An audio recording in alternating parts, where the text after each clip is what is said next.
হজের একটি অন্যতম ওয়াজিব হলো বা ধনাঢ্য মুসলমান ব্যক্তিদের উপর ওয়াজিব হলো জিলহজ মাসের 10 তারিখ থেকে 13 তারিখ পর্যন্ত মুসলমান কুরবানি করা। জি ঠিক না ভুল কথা বলেন? কোরআনের মধ্যে এসেছে সূরা কাউসার, পবিত্র কোরআনের সবচেয়ে ছোট্ট সূরা, 30 পারার মধ্যে এসেছে।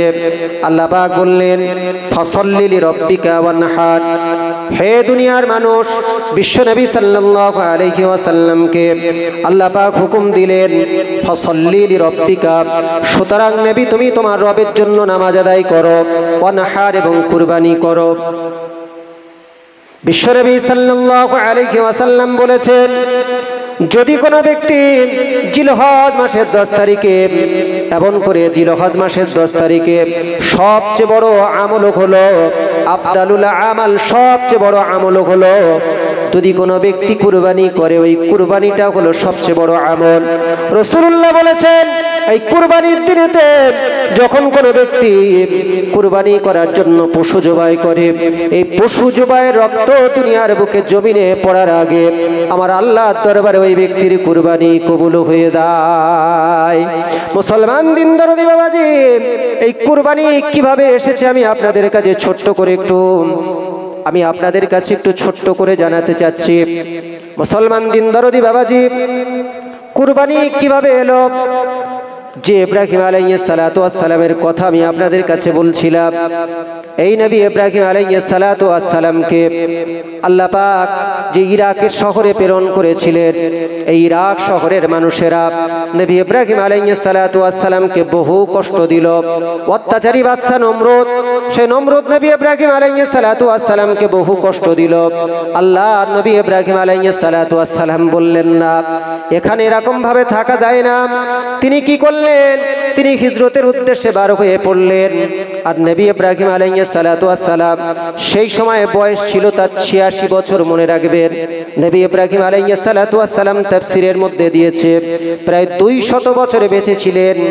কিন্তু যে সময়ের ঘটনা আমি আপনাদের বলছি, সেই সময় তার বয়স ছিল 86 বছর।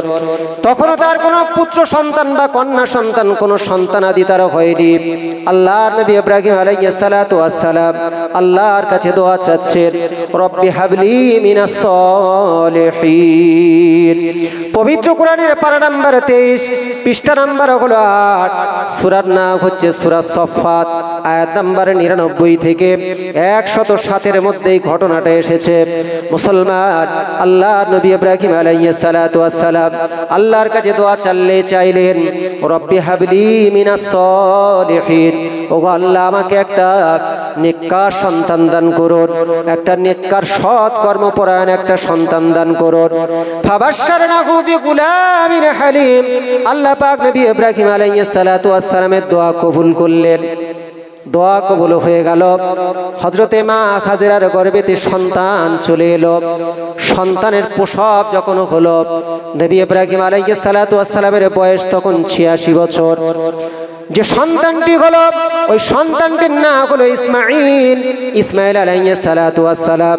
এই সন্তান হওয়ার পরে আল্লাহর হুকুমে আল্লাহর নবী ইব্রাহিম আলাইহিস সালাতু ওয়াস সালাম তার স্ত্রী হাজেরাকে এবং তার দুগ্ধপুত্র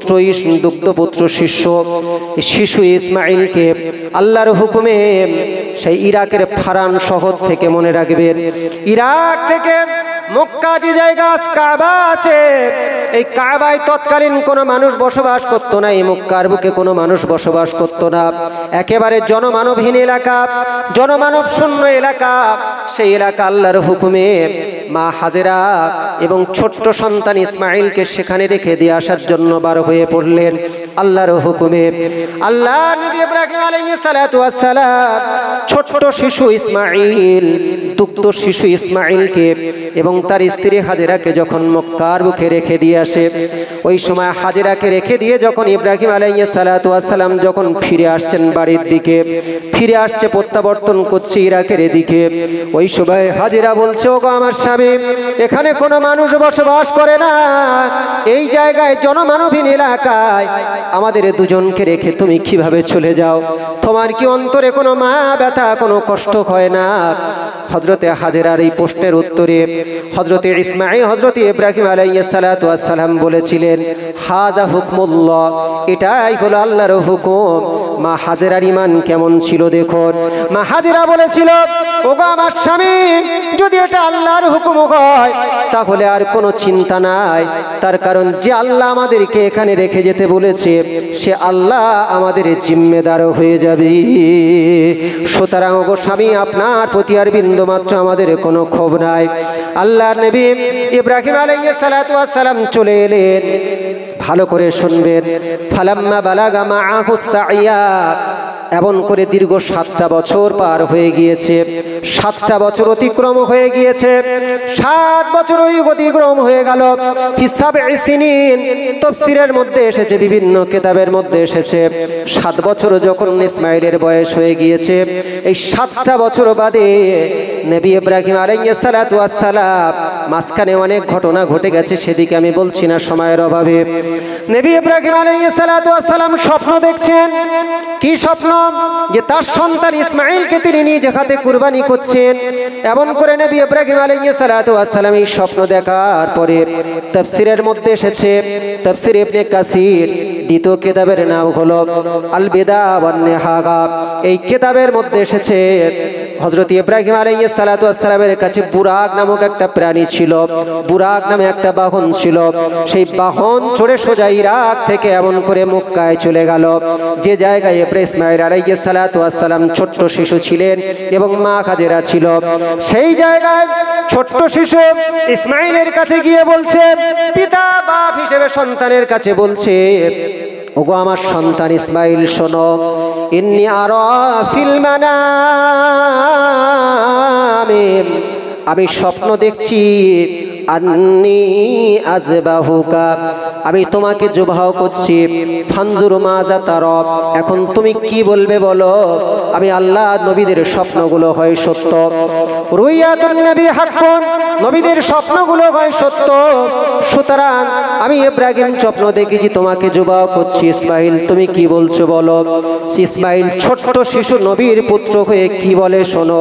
কোরআনের মধ্যে এসেছে, ক্বালা ইয়া আবাতি ফাল মা জামা তুমার, ওগো আমার পিতা ইব্রাহিম, আমার আব্বাজান, আপনি যে স্বপ্ন দেখেছেন, যা স্বপ্ন দেখার জন্য আদিষ্ট হয়েছেন, সেই কাজ আপনি করে ফেলুন। সাতাজিদুনি ইনশাআল্লাহু মিনাস সাবিরিন, শীঘ্রই আপনি আমাকে ধৈর্যশীল সবরকারীদের মধ্যে আপনি পেয়ে যাবেন। সুতরাং বাপ, আপনি আমাকে জবাহ করেন, আমার কোনো অসুবিধা নাই। আল্লাহ নবী ইব্রাহিম আলাইহিস সালাতু ওয়াস সালাম ছোট্ট শিশু ইসমাঈলকে সাথে করে নিয়ে ওই মক্কা থেকে মিনা ময়দানের দিকে এগিয়ে যায়। মাঝখানে শয়তান ছোট্ট শিশু ইসমাঈলের মাথাটা এমন করে বিগড়ে দেওয়ার উদ্দেশ্যে শয়তান পিছন দিক থেকে ইসমাঈলকে বলে, ও শিশু ইসমাঈল, তোমার আব্বাজান তোমাকে জবাহ করার জন্য নিয়ে যাচ্ছে, সুতরাং তুমি যেও না। ওই সময় তাফসীরের মধ্যে দিয়েছে, হযরত জিবরিল আমিন আলাইহিস সালাতু ওয়াস সালাম ফেরেশতাদের দলবল নিয়ে সেই সময় শয়তানের দিকে 7টা কঙ্কর নিক্ষেপ করলেন। আজও যারা হাজিরা যায় জামরাতে আকবাতে আকাবাতে, ওখানে 7টা কঙ্কর নিক্ষেপ করতে হয় শয়তানের দিকে লক্ষ্য করে। মুসলমান জোরে বলুন সুবহানাল্লাহ। মুসলমান দিন দরদি বাবাজি এমন করে আবার যখন মধ্যবর্তী জায়গায় গেল, সেখানে শয়তান আবার ছোট্ট শিশু ইসমাঈলকে ধোঁকা দেয়, আবার সেখানে 7টা কঙ্কর নিক্ষেপ করে ফেরেশতারা শয়তানের দিকে। অবশেষে মিনা ময়দান, বিশাল বড় ঘটনা, মিনা ময়দানে পৌঁছে গেল হযরত নবী ইব্রাহিম আলাইহিস সালাতু ওয়াস সালাম। ওই 7 বছরের শিশু ইসমাঈলের গলায় যখন ছুরি চালাতে লাগবে, সেই সময় ছোট্ট শিশু ইসমাঈল তার মা, তার আব্বাজান, তার অন্তরে স্নেহমা মমতা ভালোবাসা রয়েছে। ওই সময় নবী ইব্রাহিম আলাইহিস সালাতু ওয়াস সালাম তার সন্তানের কথা শুনে সন্তানের দিকে তাকিয়ে বলছেন সন্তান ইসমাইল। কেউ কেউ বলছে যে সন্তান ইসমাইল বলেছিলেন, ওগো আমার আব্বাজান, আমি আপনার সন্তান হয়ে আপনি আমার মুখের দিকে তাকিয়ে ছুরি চালাতে পারবেন না, সুতরাং আমাকে উপর করে নেন, আমার মুখটা এমন করে মাটির দিকে নিয়ে নেন। ওয়াতাল্লাহু লিল জাবিন, কোরআনের মধ্যে এসেছে আল্লাহর নবী ইব্রাহিম আলাইহিস সালাতু ওয়াস সালাম ছোট্ট শিশু ইসমাইলকে উপর করে নিল আর ছুরি চালাতে লাগলো। ছুরি চালাতে যখন লাগলো এমন করে মুসলমান কোন তাফসীরের মধ্যে এসেছে ছোট্ট শিশু ইসমাইলের গায়ে সেই সময় সাদা পোশাক ছিল, সাদা একটা পোশাক পরিহিত অবস্থায় ছিল। ইসমাইল আলাইহিস সালাতু ওয়াস সালাম বলেছিলেন, ওগো আমার আব্বাজান, আমার এই সাদা পোশাকে আমার রক্ত লেগে যাবে, সুতরাং আমার পোশাকটা আপনি খুলে ফেলেন, এই পোশাক দ্বারা আমার কাফনের কাজে লেগে যাবে। মুসলমান কি ঈমান দেখুন, এই ইসমাইল আলাইহিস সালাতু ওয়াস সালাম কে যখন জবাই করা শুরু করেছে সেই সময় আমার আল্লাহর তরফ থেকে নবী ইব্রাহিম আলাইহিস সালাতু ওয়াস সালামের কাছে আওয়াজ আসে, কদ সাদাকাতা রুয়া, ও নবী ইব্রাহিম, তুমি আমার স্বপ্ন যে তোমাকে দেখিয়েছি তুমি আমার স্বপ্নকে সত্য করেছো। ইন্না কাযালিকা নাজিল মুহসিনিন, আমি মুমিন বান্দা যারা নেককার বান্দা হয়, যারা আমার আদেশ শোনে, তাদেরকে আমি এমন করে তাদেরকে সৎ প্রতিদান দান করি। ইন্না কাযালিকা নাজিল মুহসিনিন, এমন করে যারা নেককার বান্দা হবে তাদেরকে আমি সৎকর্ম প্রদান করি। ওগো নবী ইব্রাহিম, তোমার সন্তানকে আজ জবাই করতে হবে না, তুমি পিছন দিকে তাকাও। পিছন দিকে তাকালো, পিছন দিকে তাকানোর পরে দেখছি একটা সুন্দর একটা দুম্বা দাঁড়িয়ে আছে, যার শিংগুলো উঁচু উঁচু। আল্লাহ পাক হুকুম দিলেন, ওগো নবী ইব্রাহিম, তুমি পরীক্ষায় উত্তীর্ণ হয়েছো। ইন্না হাযা লাহুল বালাউল মুবিন, এটা তোমার জন্য একটা বিশাল বড় পরীক্ষা ছিল, সুতরাং তুমি এই পরীক্ষায় উত্তীর্ণ হয়েছো। যে দুম্বাটা তুমি দেখতে পাচ্ছ, ওই দুম্বাটা তুমি তোমার সন্তান ইসমাইলের পরিবর্তে তাকে জবাই করে ফেলো। একবার জোরে বলুন সুবহানাল্লাহ। সেখান থেকে ইসমাইল আলাইহিস সালাতু ওয়াস সালামকে বলা হয় জাবিহুল্লাহ। মনে রাখবেন সম্মানিত উপস্থিতি, নবী ইব্রাহিম আলাইহিস সালাতু ওয়াস সালামের দুইটি পুত্র ছিল, একটা পুত্রের নাম হলো ইসমাইল। এই ইসমাইল আলাইহিস সালাতু ওয়াস সালামের আরেকটা পুত্র ছিল হযরত ইসহাক আলাইহিস সালাতু ওয়াস সালাম। কোন কোন রিওয়ায়াতের মধ্যে এসেছে এই ইসহাক আলাইহিস সালাতু ওয়াস সালামের মায়ের নাম ছিল সারা, তার পুত্র হলো হযরত ইসহাক। এই ইসহাক আলাইহিস সালাতু ওয়াস সালামের বংশ থেকে দুনিয়ার বুকে আল্লাহ পাক ৭০,০০০ নবী প্রেরণ করেছিলেন। আর নবী ইব্রাহিম ইসমাইল আলাইহিস সালাতু ওয়াস সালামের বংশ থেকে পৃথিবীর বুকে কেবলমাত্র একজন নবী এসেছেন, তিনি হলেন আমার আপনার দয়ার নবী মুহাম্মাদুর রাসূলুল্লাহ সাল্লাল্লাহু আলাইহি ওয়াসাল্লাম। উচ্চ স্বরে দরুদ শরীফ আল্লাহুম্মা সাল্লি আলা সাইয়্যিদিনা মাওলানা মুহাম্মদ ওয়া আলা আলি সাইয়্যিদিনা মাওলানা মুহাম্মদ। আকাশের তারাগুলি ঝিকিমিকি করছে, আকাশের তারাগুলি ঝিকিমিকি করছে, ডালে ডালে ফুলগুলি সৌরভে দুলছে। রসুল এসেছে, হাবিব এসেছে, রসুল এসেছে, হাবিব এসেছে। আরব দেশে কাবার পাশে মানবের সেরা মানব এসেছে। আরব দেশে কাবার পাশে মানবের সেরা মানব এসেছে। মা আমিনার কোলে চন্দ্র দোলে, পাখিরা সুরে সুরে গান ধরেছে। রসুল এসেছে, হাবিব এসেছে, রসুল এসেছে, হাবিব এসেছে। আল্লাহুম্মা সাল্লি আলা সাইয়্যিদিনা।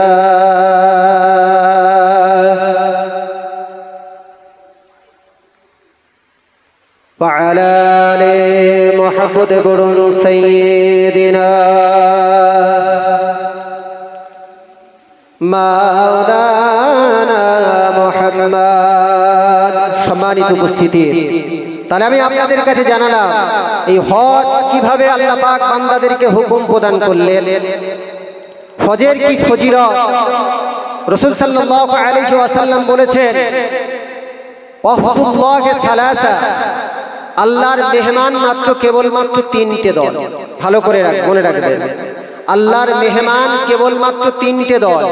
প্রথম নাম্বার হলো আল গাজী, যারা জিহাদের ময়দানে জিহাদ করে যারা জয়লাভ করে তারা হলো আল্লাহর মেহমান, জোরে বলুন। আর দ্বিতীয় নাম্বার হলো আল হাজ, আল হাজ্জি, যারা হচ্ছে হজ করে, যারা হাজী সাহেব তারা আল্লাহর মেহমান। আর তিন নাম্বার হলো আল মুতামির, যারা আল্লাহর ঘরে উমরা করতে যায় তারাও আল্লাহর মেহমান, জোরে বলুন। হাজ্জান নবী সাল্লাল্লাহু আলাইহি ওয়াসাল্লাম মাররাতান ওয়াহিদা, আল্লাহ রাসূল আল্লাহর হাবিব সাল্লাল্লাহু আলাইহি ওয়াসাল্লাম জীবনে একটা বার মাত্র হজ করেছিলেন। কবার? কথা বলেন, একবার হজ করেছিলেন। বর্তমানে চলছে 2025 সাল, রাসূলুল্লাহ হজ করেছিলেন 632 সালে। মনে থাকবে জি, কত সালে? 632 সালে। আর রাসূল সাল্লাল্লাহু আলাইহি ওয়াসাল্লাম জীবনে 4 বার উমরা করেছিলেন। কতবার? 4 বার উমরা করেছিলেন। 4 বার উমরা করেছিলেন রাসূলুল্লাহ সাল্লাল্লাহু আলাইহি ওয়াসাল্লাম। তাই শরীয়তের পরিভাষায় হজ হলো ফরজ আর উমরা হলো সুন্নাত। মনে থাকবে ইনশাআল্লাহ, হজ হলো ফরজ আর উমরা হলো সুন্নাত। আল্লাহ রাব্বুল আলামিন এখনো পর্যন্ত যাদের আমাদেরকে হজ এবং উমরা করার তৌফিক আল্লাহ পাক এখনো পর্যন্ত আমাদের কপালে বা তাকদিরে হয়নি, আল্লাহ আমাদের প্রত্যেকের কপালে সেই আল্লাহর ঘর কাবা জিয়ারত করার এবং রাসূলুল্লাহর মাজার জিয়ারত করার তৌফিক আল্লাহ পাক আমাদের প্রত্যেকের আমলনামায় দান করুক। সকলে বলুন আল্লাহুম্মা আমিন। এখন পরবর্তী বক্তা আসছেন, তিনি ওয়াজ নসিহত করবেন। উচ্চ স্বরে দরুদ শরীফ আল্লাহুম্মা, উচ্চ স্বরে দরুদ শরীফ আল্লাহুম্মা সাল্লি আলা সাইয়্যিদিনা মাওলানা মুহাম্মদ ওয়া আলা আলি সাইয়্যিদিনা। নূর নবী সোনার ছবি, নূর নবী সোনার ছবি, মতির মতো চমকদার, চমকে ঘাসি ঘাসিলেও পরে চাঁদের কিরণ কেউ হার মানায়। আল্লাহুম্মা সাল্লি আলা সাইয়্যিদিনা ওয়া আলা আলি সাইয়্যিদিনা।